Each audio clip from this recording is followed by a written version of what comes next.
एक बार किसी मठ में भौमिक नाम का लड़का था। उसका सपना था कि वो तीरंदाजी में महारत हासिल करे। इसके लिए वो कड़ी मेहनत और लगातार प्रयास कर रहा था। अपनी कड़ी मेहनत और अभ्यास के कारण वो एक अच्छा धनुर्धर बन गया। कई सारी प्रतियोगिताओं में भाग लेने लगा और कई सारी प्रतियोगिताएं भी जीता। चारों ओर उसका नाम होने लगा।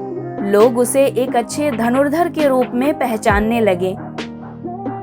बहुत सी तीरंदाजी प्रतियोगिताएं जीतने के बाद भौमिक खुद को सबसे बड़ा धनुर्धर मानने लगा। उसे लगने लगा कि उसके जैसा उत्तम धनुर्धर और कोई है ही नहीं। वो जहां भी जाता लोगों को उससे मुकाबला करने की चुनौती देता और उन्हें हराकर उनका मजाक उड़ाता। एक बार उसने कहीं से सुना कि एक मास्टर हैं जो तीरंदाजी में बहुत अच्छे हैं। लोगों का कहना था कि उनके जैसा धनुर्धर और कोई हो ही नहीं सकता।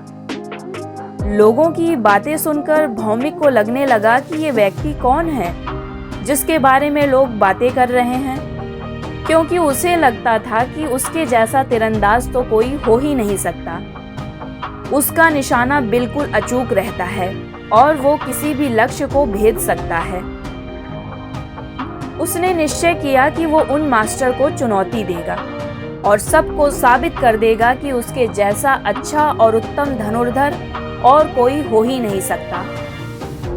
उनका पता जानने के बाद अगले ही दिन भौमिक सुबह सुबह पहाड़ों के बीच स्थित उनके मठ में जा पहुंचा। मास्टर से मिलकर उसने कहा कि लोगों का कहना है कि आप एक उत्तम और अच्छे धनुर्धर हैं, इसलिए मैं आपको चुनौती देना चाहता हूँ ताकि मैं लोगों को साबित कर सकूं कि मैं ही अच्छा और सर्वश्रेष्ठ धनुर्धर हूँ। आप मेरी चुनौती स्वीकार कीजिए।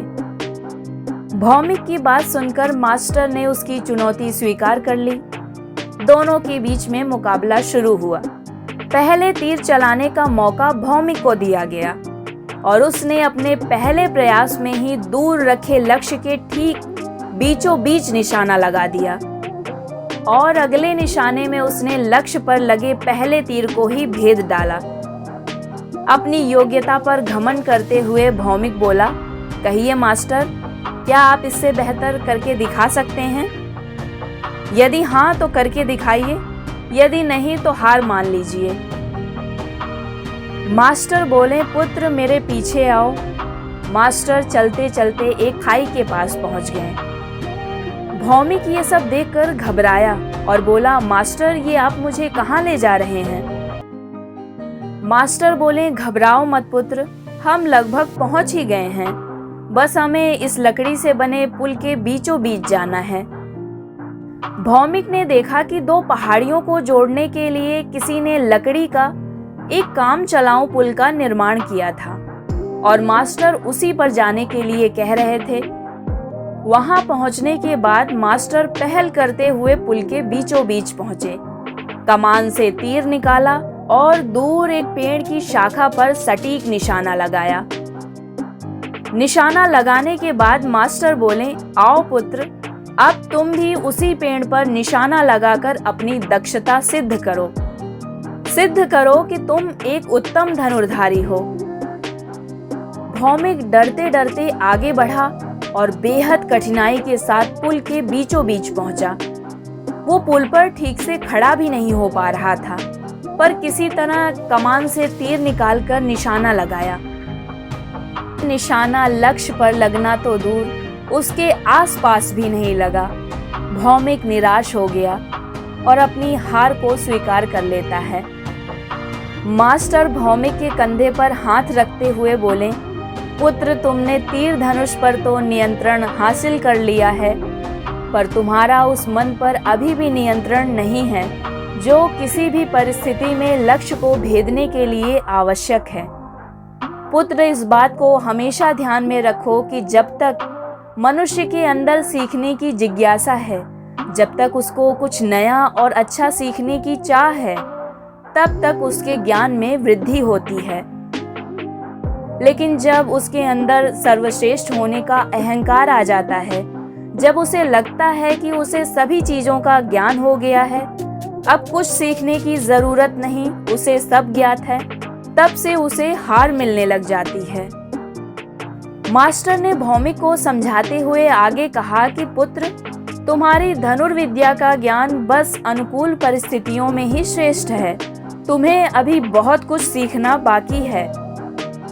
भौमिक ने पूछा कि मास्टर आप बताएं, किस तरह मैं प्रतिकूल परिस्थितियों में भी बिल्कुल सटीक निशाना लगा सकता हूँ।